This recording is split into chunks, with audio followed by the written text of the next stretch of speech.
Aleluia. E abra a carta de Paulo.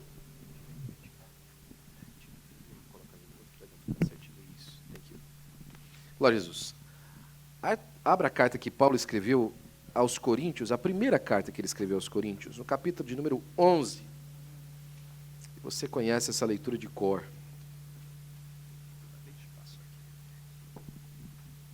Se nossos irmãos da técnica puder, por gentileza, fechar todos os outros sons e deixar só o microfone, vai ajudar bastante para a gente não ter microfonia, em nome de Jesus.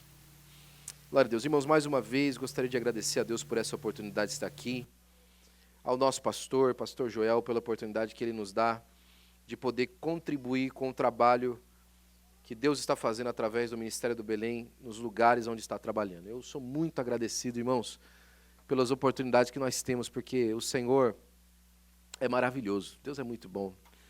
Deus é a pessoa mais maravilhosa que existe em todo o universo de Deus. Deus é bom, Deus é maravilhoso. Ele é fiel, Ele é justo e Ele é verdadeiro. E eu glorifico o nome do meu Senhor nessa noite por isso. Nessa manhã, quando eu meditava, na verdade desde a quarta-feira, quando nós meditávamos sobre esse culto, e eu perguntava ao Espírito de Deus como o Senhor gostaria que nós fizéssemos esse culto e de que maneira que nós apresentássemos o culto. O Senhor colocou essa palavra no meu coração e me fez pensar sobre ela, sobre uma expressão que Paulo fala nessa carta. E essa expressão ecoou no meu coração, me fez pensar em muita coisa que Deus me trouxe através desse texto bíblico, né?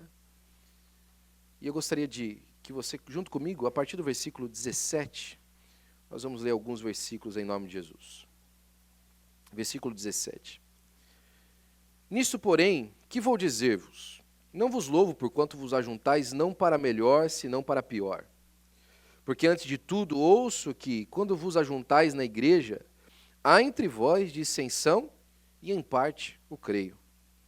E até importa que haja entre vós heresias, para os que são sinceros, se manifestem entre vós. De sorte que quando vos ajuntais num lugar, não é para comer a ceia do Senhor, porque comendo cada um toma antecipadamente a sua própria ceia, e assim um tem fome e o outro embriaga-se. Não tendes porventura casas para comer e para beber? Ou desprezais a igreja de Deus e envergonhais os que nada têm? Que vos direi? Louvar-vos-ei? Nisso não vos louvo. Porque eu recebi do Senhor o que também vos ensinei, que o Senhor Jesus, na noite em que foi traído, tomou o pão e, tendo dado graças, o partiu e disse: tomai e comei. Isto é o meu corpo que é partido por vós. Fazei isto em memória de mim. Semelhantemente também, depois de cear, tomou o cálice, dizendo: este cálice é o novo testamento do meu sangue. Fazei isso todas as vezes que beberdes em memória de mim. Porque todas as vezes que comerdes este pão e beberdes este cálice, anunciais a morte do Senhor, até que venha. Amém. Paulo, na sua conversa com a igreja de Corintos, com certeza a igreja mais problemática do Novo Testamento, está trazendo a eles uma instrução muito importante a respeito da conduta do culto. Mas nessa tarde falamos sobre liturgia e falamos sobre interpretação bíblica. E parece que os dois textos se convergem nesse texto que nós lemos. Porque é bem verdade que, irmãos, problema toda reunião humana tem. Se é uma reunião humana, uma coisa que você pode esperar, tem problema. Se tem gente envolvida, tem situações, tem questões, tem porquês e senões. Né? Onde você envolve gente, você envolve problema. E a única maneira, como a primeiro parênteses que eu quero abrir para você aqui, a única maneira de nós nos livrarmos dos problemas que nós mesmos causamos é manter um coração sincero e aberto para que o Senhor nosso Deus fale nele e conserte ele.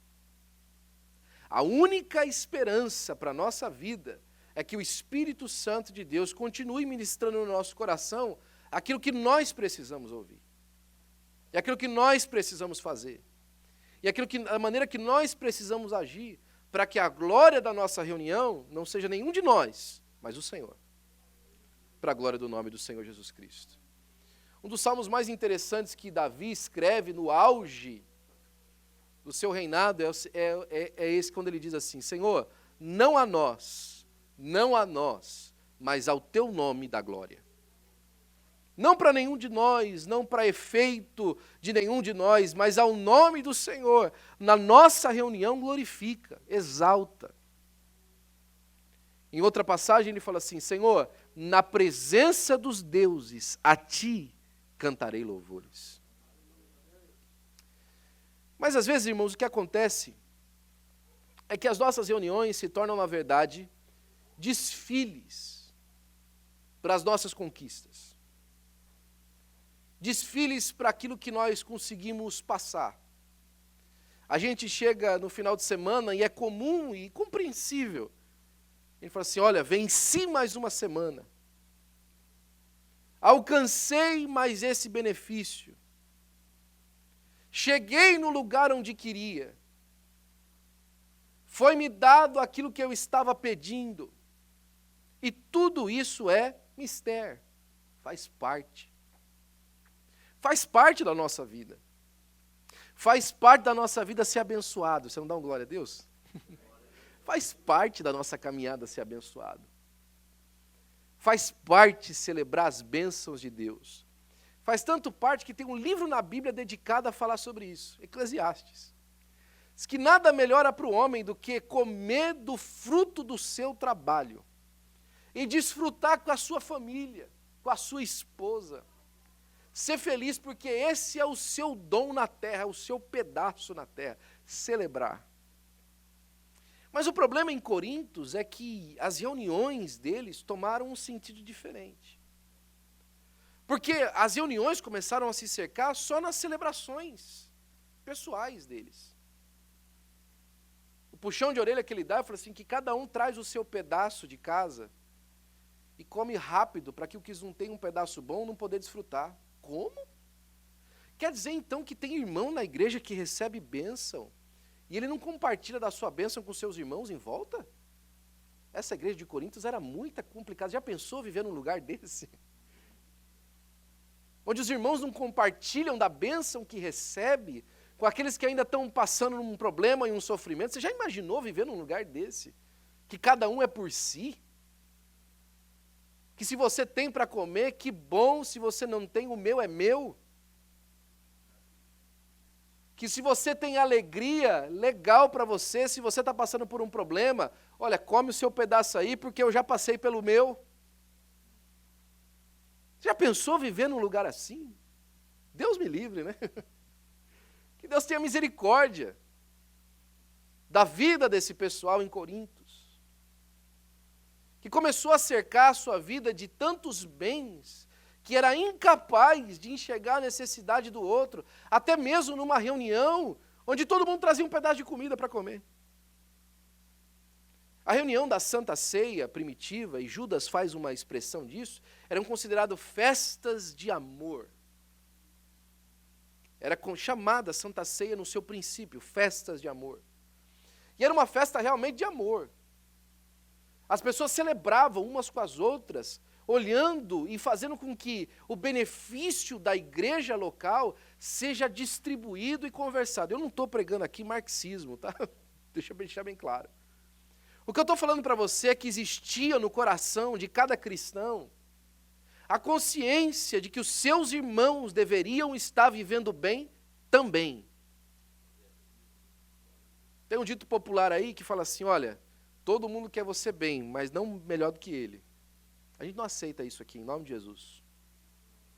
O que a gente aceita aqui é que todo mundo tem que viver bem debaixo da graça do Senhor Jesus Cristo. E se alguém tem passado por dificuldade, eu sou a mão da graça para ele hoje. Eu sou o braço de graça para ele hoje. Eu sou o abraço da graça de Deus para ele hoje. Eu sou os joelhos que pede a Deus pela graça de Deus na vida e na casa dele hoje, para a glória do nome do Senhor Jesus Cristo.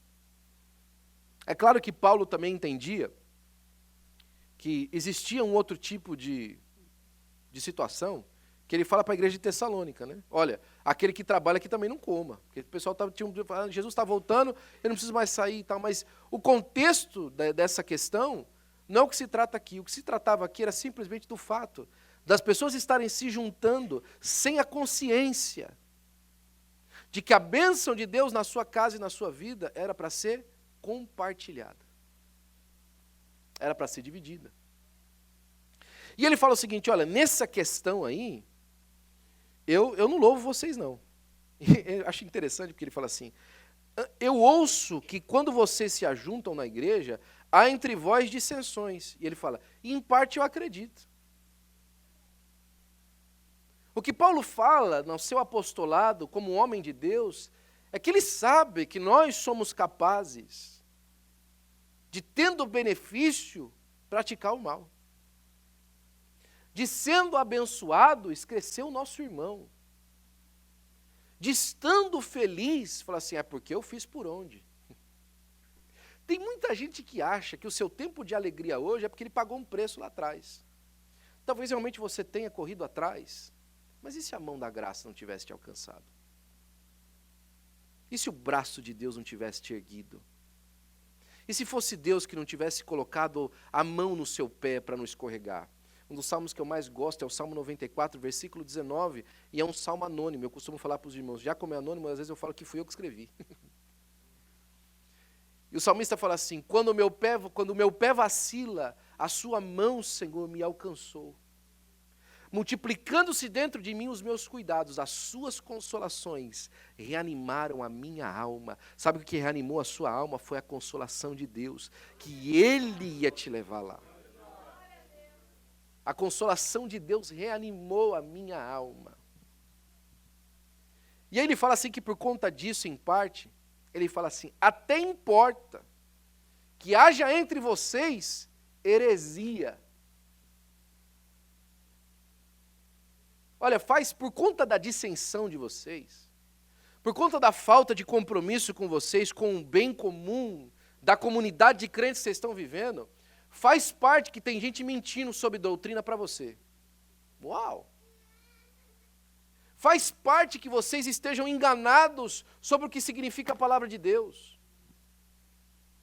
Tem muita gente que sai do culto de doutrina e fala assim, o pastor pregou uma mensagem hoje que é muito dura.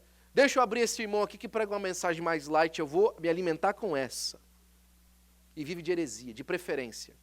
É interessante a palavra heresia no grego, porque todo mundo acha que heresia é absurdo, é abalo, é coisa demoníaca, maligna. Sabe o que significa heresia? Preferência. Preferência. E por que heresia é ruim? Porque o texto está dizendo isso, mas você prefere entender diferente, do jeito que te agrada. É por isso que heresia é um problema.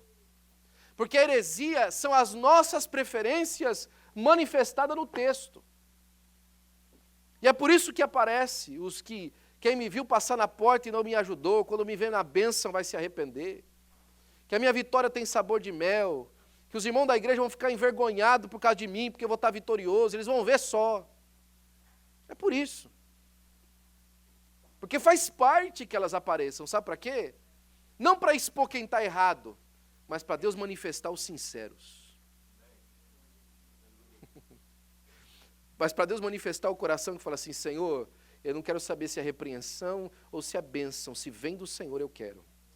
Se vem da tua mão, eu quero.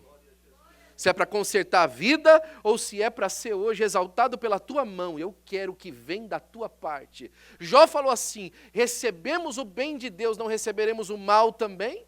Deus deu, Deus tirou, bendito seja o nome do Senhor, porque o que vem da mão de Deus para a minha vida é bênção.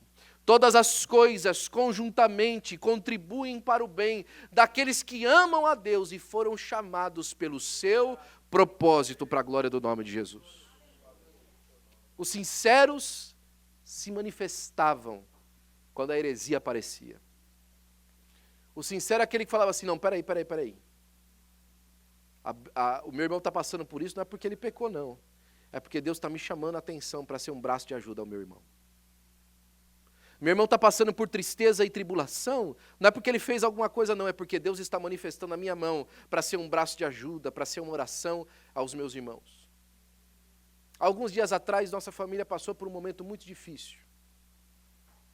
Eu e a minha esposa tomamos um choque com a notícia uma sexta-feira à noite, de que a nossa filha do meio tinha sido diagnosticada com diabetes tipo 1. Que difícil, irmão. Que momento complicado. Eu confesso para você que no meio desse turbilhão, a única coisa que eu conseguia fazer era agradecer a Deus e adorá-lo, porque eu sabia que Deus estava com a sua mão. Mas sabe o que os meus irmãos fizeram por mim? Eles se reuniram num Zoom e foram orar pela vida do pastor e da sua família. Que bênção. Foram me apoiar. Ninguém é médico aqui. Mas sabe o que eles fizeram? Eles foram pedir para o médico dos médicos para intervir. Eles foram pedir para o confortador para intervir. E eu posso dizer para os irmãos que Deus interviu no nosso coração. Deus acalmou a nossa vida. Segurou o nosso coração na mão. A sinceridade, irmãos, ela é manifestada quando as coisas não vão bem. Porque o Senhor está observando o coração do fiel. Ele continua falando mais uma vez, e um pouquinho mais nesse assunto ainda. De sorte que quando ajuntais um lugar, não é para comer a ceia do Senhor. Mas mais uma vez, um pega a parte dele, guarda e se alguém chegar com fome, desculpa, acabou. Tem alguma coisa para comer? Tem, mas acabou. Acabou. Porque eu desfrutei da minha parte e você se vira, meu amigo. Alguém tem uma frase, certa vez falou isso, no contexto que ele falou funciona, mas nesse aqui não. Quer ter o que eu tenho, faz o que eu faço. E dá para fazer sempre o que você faz? Será que você não está no lugar que você está para que você seja bênção para aqueles que não podem estar?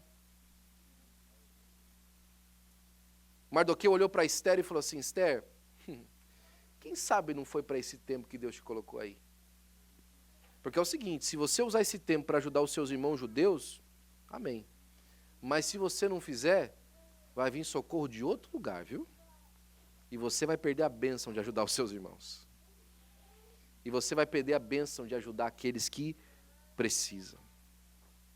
Porque é verdade, irmãos, que já existe um espaço para você celebrar o que você alcançou. Não é errado que você seja feliz com o que Deus te deu. Pelo contrário. Talvez você devia ser mais alegre pelo que Deus te deu. Mas existe uma heresia que entrou na igreja, que em nome de Jesus, eu quero dar essa palavra hoje para que ela seja derrubada no nosso meio em nome de Jesus. Que é o seguinte, não conta suas bênçãos para os irmãos da igreja não, porque o pessoal tem inveja.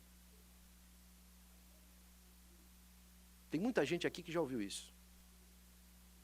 Não fala não porque o pessoal tem inveja. Isso é mentira do cão. Isso é mentira do diabo. Seus irmãos não têm inveja, seus irmãos vão celebrar com você se Deus está fazendo alguma coisa. Você não precisa de esconder o que Deus está fazendo, celebre o que Deus está fazendo. E com isso eu não estou dizendo que você tem que levar o seu cheque no final de semana e falar, irmão, ganhei tanto essa semana, não é isso que eu estou falando. O que eu estou falando é que você não tem que ter vergonha de ser abençoado, e a sua bênção tem que ser incentivo para aqueles que querem receber bênção de Deus também. E a sua bênção precisa ser uma ajuda para aqueles que não receberam de Deus como você tem recebido. Compartilhe das suas bênçãos. Alguém fala assim, olha, eu não vou contar na igreja que eu consegui fazer esse negócio não, porque alguém vai copiar a minha maneira de fazer, e aí eu vou perder meu negócio. Rapaz, a Califórnia é grande, viu? Califórnia é grande, fica tranquilo. É o estado mais populoso dos Estados Unidos. Você acha que você vai perder seu negócio? Porque você vai ensinar alguém a fazer? Sabe o que Deus vai fazer com você? Vai prosperar mais ainda. Isso, irmãos, não é só bíblico, mas é a experiência que nós temos. Reuel morou na Flórida há muitos anos, Andréia também, né, Andréia? Eles sabem dessa história lá. Quantos dos nossos irmãos que chegaram ali, que treinaram os outros que não sabiam a profissão, lembra disso? E começaram a abrir empresas lá, e hoje está rico, o irmão que ensinou e o irmão que foi ensinado. Vivendo bem, irmãos, largamente. Porque quando eles se ajuntavam, não é para um desconfiar do outro, é mais para celebrar de verdade o que Deus tem feito no meio do seu povo, para a glória do seu nome. É por isso, irmãos, que Judas fala que existia alguns no meio da festa de amor, na sua curta epístola, que acabavam tirando o crédito daquela reunião. São como chuva sem água. está cheio. Você vai cair um toró, mas não vem uma gota. Você retém a bênção, incha, se dissipa, mas não compartilha. Alimentando-se a si mesmo, pastoreando-se a si mesmo, e de nada conseguem contribuir. Mas aqui depois de algumas perguntas que ele faz, e dá uma puxão de orelha àquele pessoal, fala assim, olha, nisto não vos louvo. Ele faz um convite. Vamos observar Jesus? E ele começa a nossa leitura da ceia, que a gente tanto conhece, baseada nisso. O contexto da nossa leitura da ceia está baseado nisso. E aqui estão as duas expressões que me chamou a atenção para essa noite. A primeira delas é, porque o que eu recebi do Senhor.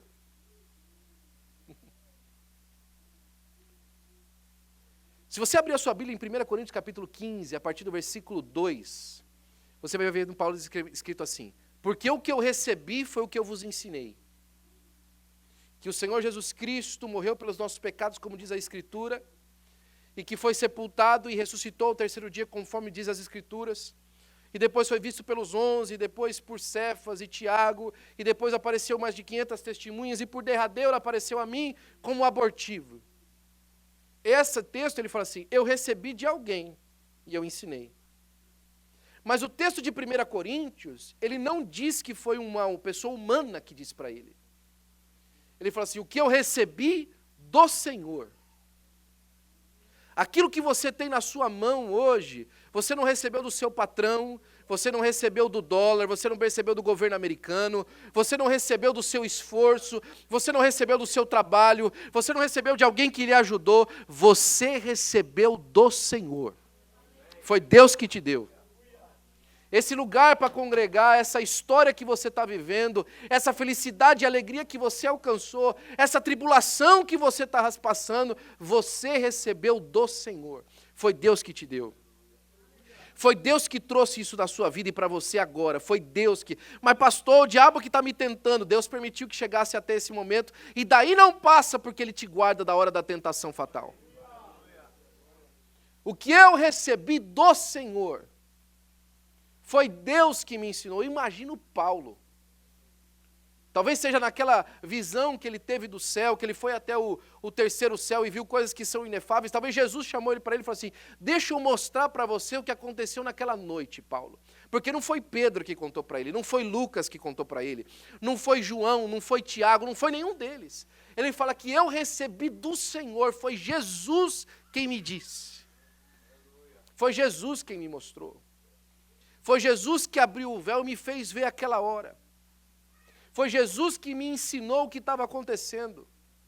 Algum tempo atrás eu ouvi um testemunho de um homem, aqui nos Estados Unidos, é um pastor Ron. Talvez você tenha condição de ouvir esse testemunho dele. Ele era filho de uma meretriz. A mãe dele acabou como meretriz por conta de um evento trágico na família. O pai foi preso porque alguém falou uma gracinha para a mãe, ele foi tomar as honras da mãe e deu um soco na cara do sujeito, o sujeito quebrou o pescoço, ele foi preso como tentativa de homicídio, porque ele foi proteger a honra da sua esposa. Algum tempo depois, a esposa, com o marido preso, teve um problema nas vistas e descobriu que estava com câncer atrás do olho. Você já imaginou isso? Isso era os avós dele, na verdade. E esses avós tinham 7 filhos, uma menina só de 16 anos. Quando o chefe do bairro, que cuidava desse tipo de negócio, percebeu que a menina de 16 anos estava desamparada, falou assim, minha filha, eu posso oferecer alguma coisa boa para você conseguir colocar comida na sua mesa. O que é? Não, tem uns rapazes meio solitários aí, é só você ficar conversando com eles, não precisa de fazer nada não. Ela foi. A primeira vez que ela foi, você imagina o que aconteceu com ela. Desse evento trágico, ela ficou grávida de um bebê que ela não queria. Esse bebê, esse pastor.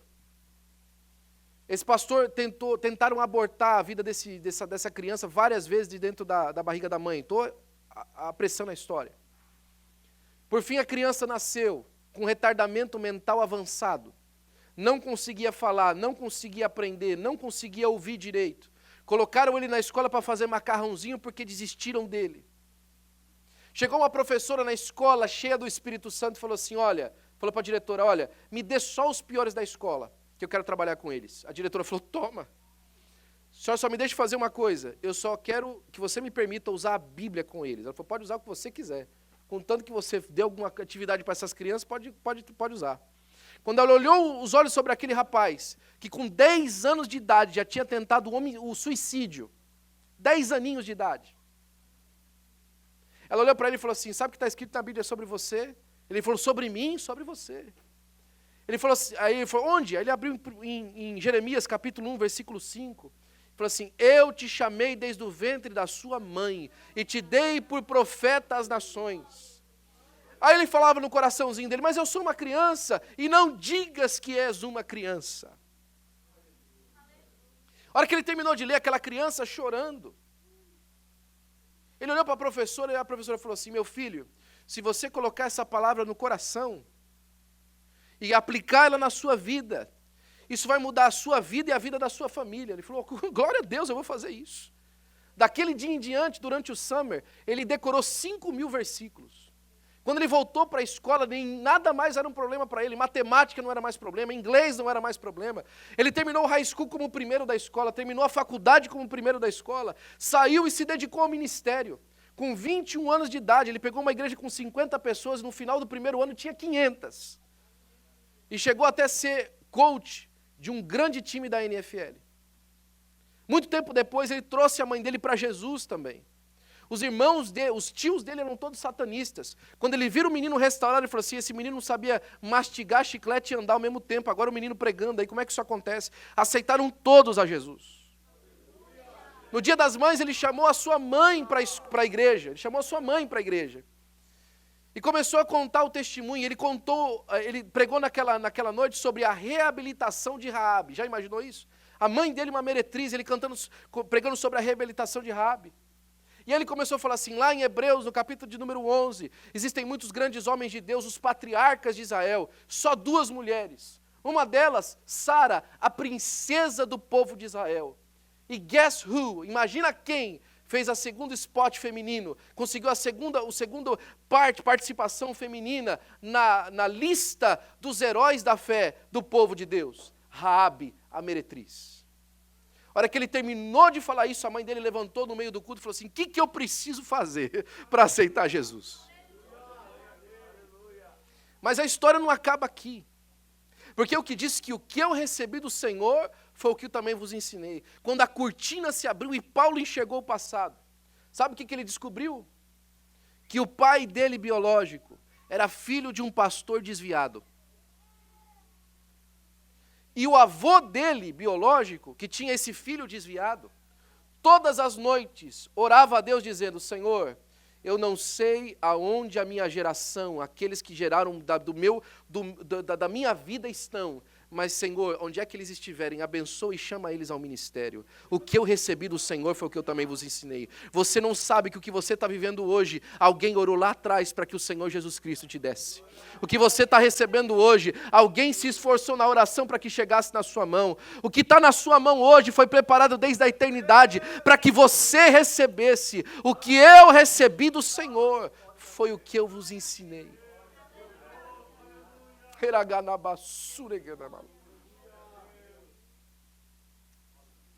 E agora ele fala o que ele recebeu. E essa expressão é muito linda quando a gente entende o que ele está falando. Que o Senhor Jesus Cristo, na noite em que foi traído.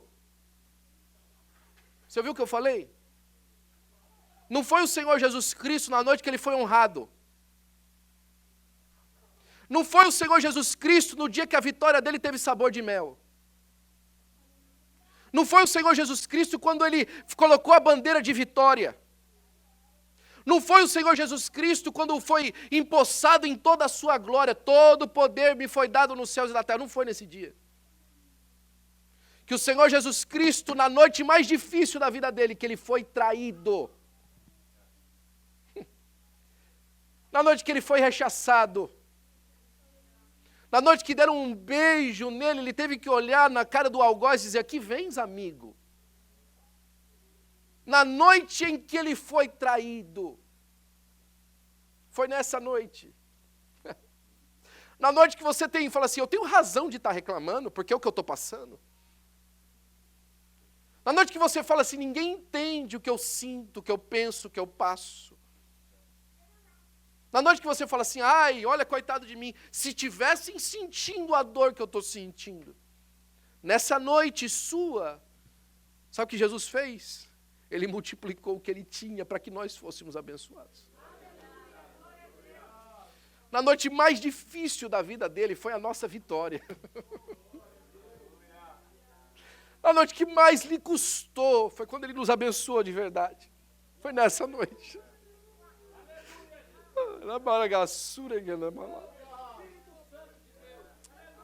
Estava difícil para ele.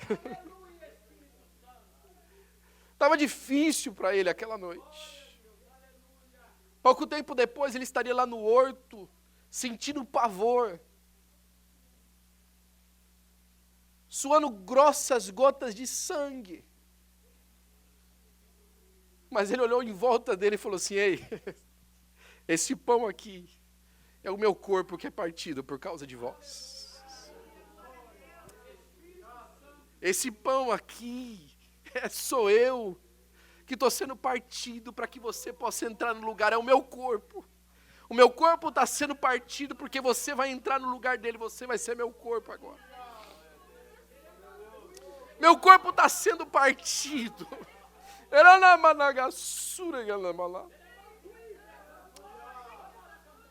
Meu corpo está sendo partido para você participar. Meu corpo está sendo partido para você fazer parte. Para você. É para você. Tomou o pão e tendo dado graças, partiu e disse, tomai e comei. Isso é o meu corpo que é partido por vós. Fazei isto em memória de mim. O convite.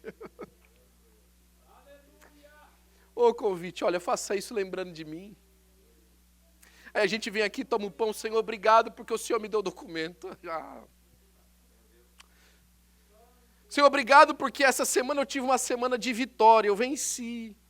Senhor, obrigado porque eu não morri, não, faz isso em memória dele. Senhor, obrigado porque na cruz do Calvário o Senhor me deu esse momento aqui. Obrigado porque foi por causa do Senhor que eu tenho qualquer bênção e alcanço qualquer coisa. Obrigado porque é o Senhor que merece a honra, a glória e o louvor nesse lugar. Obrigado, Senhor. A memória é tua. Nós estamos lembrando do Senhor agora, é o Senhor. É o Senhor que é honrado aqui, é o Senhor que é celebrado aqui. As nossas bandeiras, os nossos glórias e os nossos aleluias não estão compartilhados diante do Senhor por causa do nosso benefício, mas porque o Senhor, na noite em que foi traído, o Senhor me deu essa oportunidade para a glória do seu nome.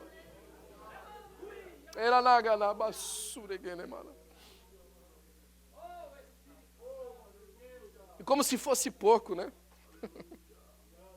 Lembra para que igreja ele está falando isso? Que cada um estava fazendo por si, que cada um estava com o seu pensamento nas suas coisas. E Paulo fala, olha, esse não é o sentimento de Jesus.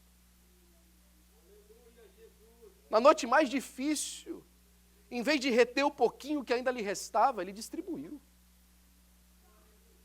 E ainda como se ficasse pouco no pão, agora ele faz o quê? Semelhantemente também, da mesma forma, de igual intenção. Não bastava só o corpo. Não bastava só o corpo, mas de igual intenção. Depois de comer, ou seja, era uma questão de dupla honra. Não era uma honra só, pastor, era dupla honra. Dupla honra. Abra sua Bíblia em Zacarias capítulo 9. Era na baega suraganamala.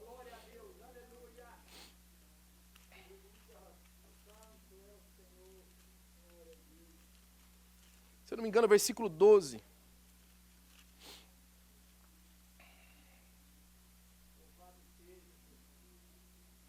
A partir do versículo 9 até o versículo 12, por gentileza, alguém pode levantar e ler.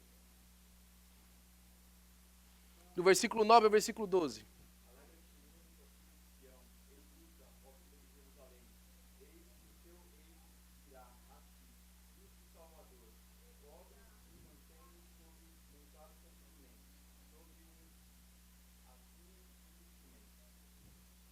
Versículo 10 até o 12.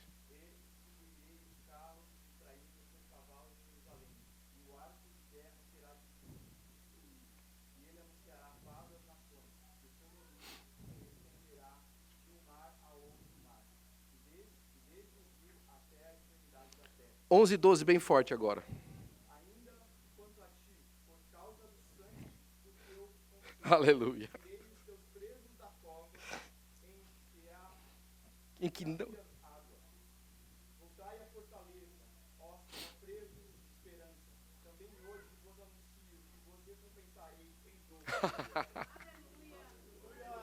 Voltai à fortaleza, ó presos de esperança. Sabe qual que é o preso de esperança? É aquele preso que no meio da dificuldade fala assim, eu continuo tendo esperança.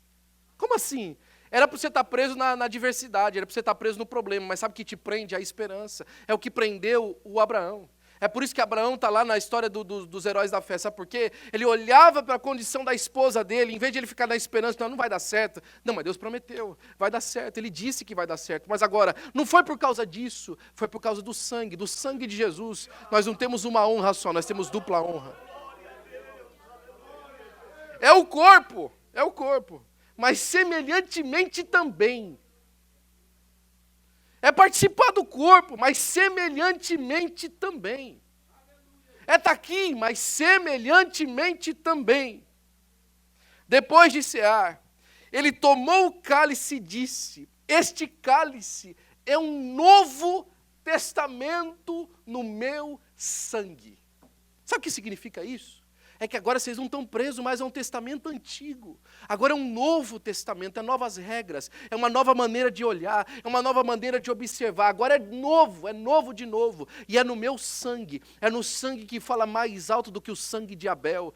É no sangue que tem mais força do que qualquer sacrifício que foi feito. É aquele sangue que Deus falou assim, eu já não aguento mais sangue de bezerros e de bodes e de ovelhas. Então não tem problema, Senhor. Tira o primeiro, estabelece o segundo, para que então seja completo o sangue do Novo Testamento, agora é para sempre. Agora é diante de Deus, agora foi aspergido no tabernáculo eterno de Deus e é para sempre. No meio do sofrimento, um Novo Testamento no seu sangue, dupla honra. Uma redenção completa, uma redenção não só em parte. A mudança de testamento, não das pedras que clamavam no deserto, não era no decálogo agora. Agora era uma voz que falava mais alta, era uma voz que clamava mais alta, porque no sangue dele nós não fizemos apenas parte do corpo, agora nós temos remissão do nosso pecado. Porque a gente ia fazer parte do corpo com o corpo partido, e o pecado? Como é que a gente faz com o pecado? Como é que eu ia fazer parte do corpo com o meu pecado? Não tem problema, o sangue limpa você de todo o pecado. Agora você é corpo e lavado, você é parte dele e é lavado, você é parte dele e é remido, você é parte dele e é glorificado por conta que Deus te fez justo como Jesus é justo, por causa do sangue. E ele termina dizendo, fazei isto todas as vezes que beberdes em memória de mim. Todas as vezes que você pegar esse cálice na mão, todas as vezes que você olhar para dentro do vinho, para dentro daquele copo, você vai falar assim, custou caro. A nossa redenção, a nossa remissão custou caro. A verdadeira memória da vitória de Jesus através da sua morte. Isso é até complicado de falar. Como é que alguém venceu morrendo? Fala para mim, como é que alguém vence morrendo? Como é que alguém pode vencer morrendo? Porque essa coisa de vitória na morte, isso é coisa nossa, de cristão, de crente.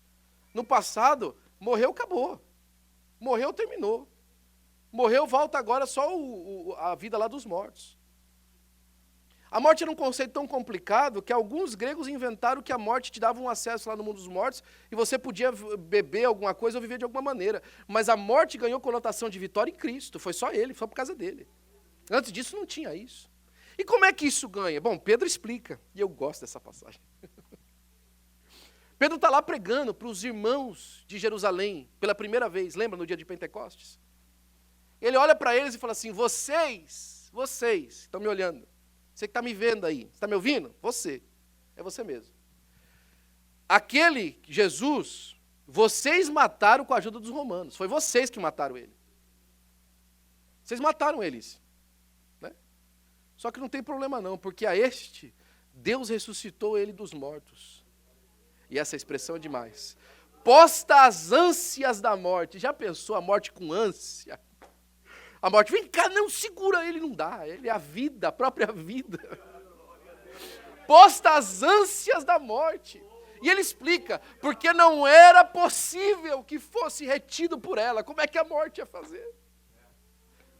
É por isso que no capítulo 15 de 1 Coríntios, Paulo fala assim, ô morte, cadê o teu arguilão, morte? Onde é que está a tua vitória? É uma zombaria com a morte. Ele está rindo da cara da morte. Ei, morte, o que aconteceu com você, meu amigo? Você era toda cheia de vitória aí. Nenhum homem passa por mim. O que aconteceu com Jesus, meu amigo? O sangue da vitória, o corpo despedaçado, agora é celebrado na sua ressurreição. Jesus ressuscitou dos mortos. Jesus ressuscitou dos mortos, nós celebramos ele nessa noite. Jesus ressuscitou. Fazei isso todas as vezes que beberdes em memória de mim. E aqui ele faz mais uma explicação e eu termino por aqui. Porque todas as vezes que comerdes desse pão e beberdes desse vinho, anunciai as vossas proezas aos homens. É isso? Porque todas as vezes que beberdes deste vinho e comerdes desse pão, vocês vão trombetar para o povo que vocês são um povo bonito que se veste bem. É isso. Porque todas as vezes que comerdes este pão e beberdes este cálice, vocês vão receber vitória com sabor de mel. É isso. Porque todas as vezes que comerdes esse pão e beberdes desse vinho, anunciais a morte de Jesus até que ele venha. É a celebração mais linda da igreja, que não tem mérito de ninguém, só glorifica Jesus. A nossa reunião hoje aqui não tem mérito de ninguém, só tem glória para Jesus. A nossa reunião hoje aqui não tem holofote em ninguém, o único holofote hoje é em Cristo. A nossa celebração hoje não tem aniversário, não tem celebração de transição de pastor, não tem nenhum homem, nenhuma mulher importante aqui. A nossa reunião nessa noite olha para o autor e consumador da nossa fé e lembra que por causa do seu corpo, nós somos corpo, e por causa do seu sangue, nós somos lavados para a glória do seu nome.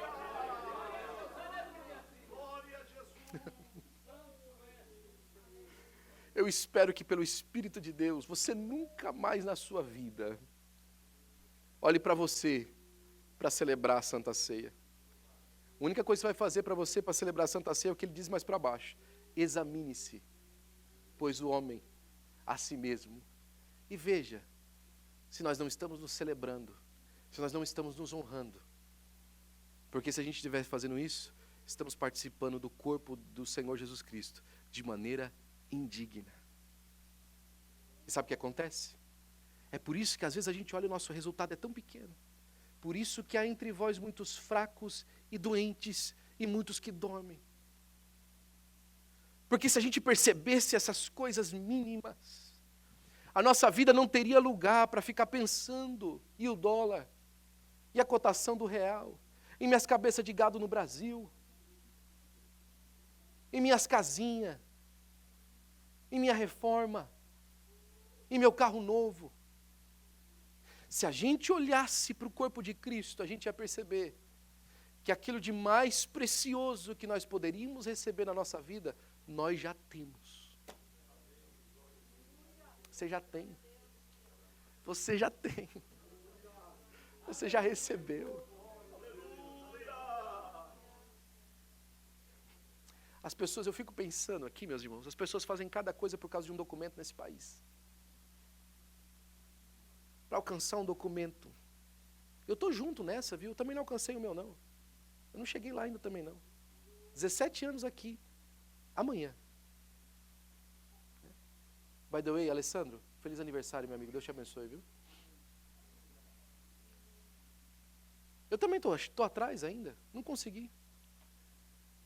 Mas todo o meu esforço para alcançar esse documento, um dia eu vou lograr. Vai dar certo, uma hora vai dar certo, vai acontecer. Mas para entrar no céu não tinha nada que eu podia fazer.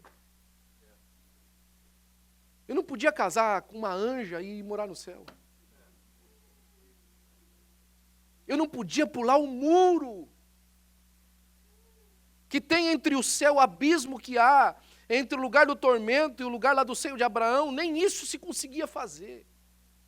Não dava para passar de um lado para o outro. Mas por causa do corpo que foi partido e do sangue que foi vertido, o meu nome está escrito no livro da vida e eu vou morar no céu. Eu vou morar no céu. Fique de pé, por gentileza, eu quero orar por você. Nós estamos terminando já.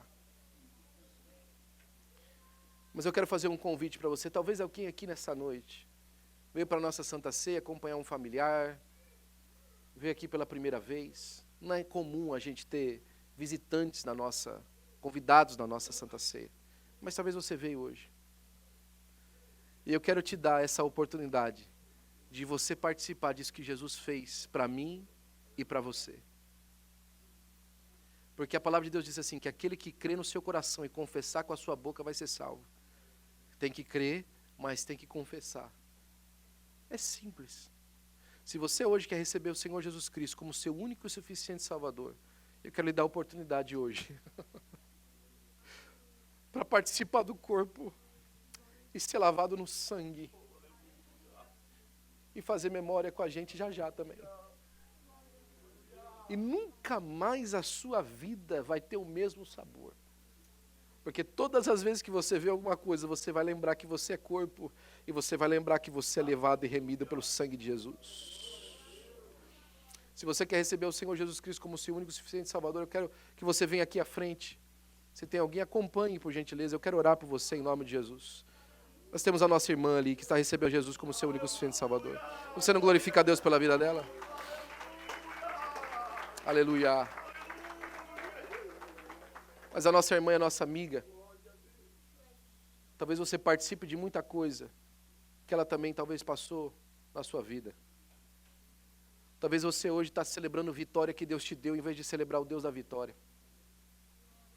Talvez você hoje está lá assim, Senhor, o ministério que o Senhor me deu todos esses anos, ou toda essa história, como eu tenho servido ao Senhor, e você tem se esquecido de quem te deu vitória todo esse tempo foi Jesus.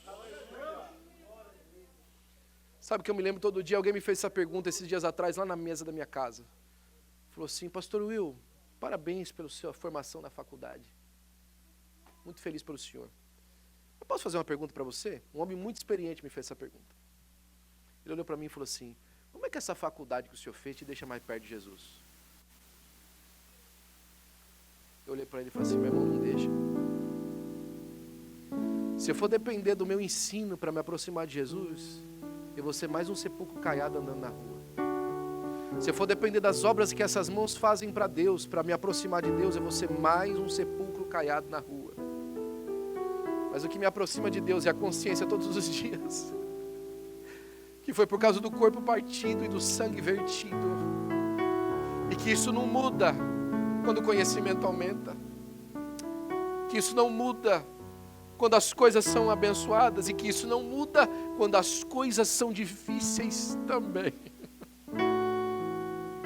A melhor coisa que existe no coração do crente é saber que não importa o que aconteça, passe o que passar, a sua vida está nas mãos do Deus que lhe salvou.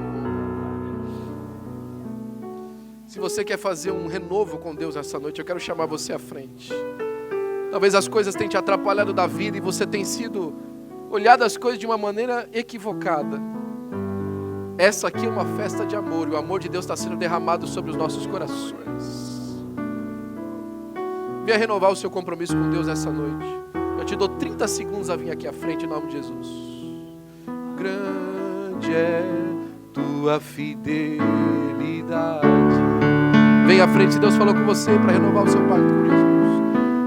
Tua fidelidade é grande.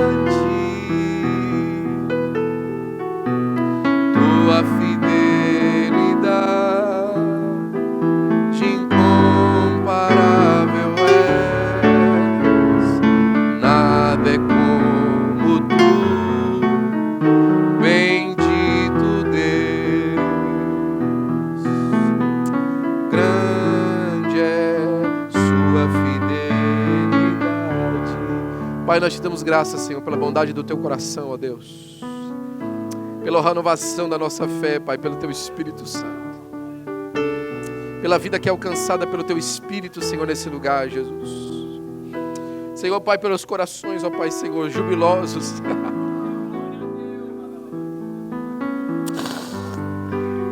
Porque foi o Senhor, Deus. Foi a tua mão. Foi o teu cuidado, foi o teu alcance, foi a tua promessa, foi a tua vontade. Foi as tuas muitas e ricas misericórdias, Senhor, que nos trouxeram até aqui. Nós não temos a quem, Senhor, Pai, celebrar a não ser o Senhor. Nós não temos que bandeira levantar, senão a tua, Senhor. Nós não temos o que fazer, senão nos dobrar diante do Senhor e dizer: é por sua causa, é por tua conta, é por causa de ti. Escreve, Senhor, o nome da minha irmã no livro da vida, Senhor, Pai. E continua abençoando a vida dela e da sua família, Senhor, e do teu povo aqui reunido. Faz a tua vontade no meio da tua igreja, Senhor, e celebra o teu povo, Senhor, Pai, para que eles entendam de verdade de coração que, Senhor, Pai, na cruz do Calvário, nos fez parte de ti e lavou a nossa vida, Senhor, de todo pecado. E para sempre nós te daremos a honra, a glória e o louvor, em nome de Jesus, em nome de Jesus. Tua fidelidade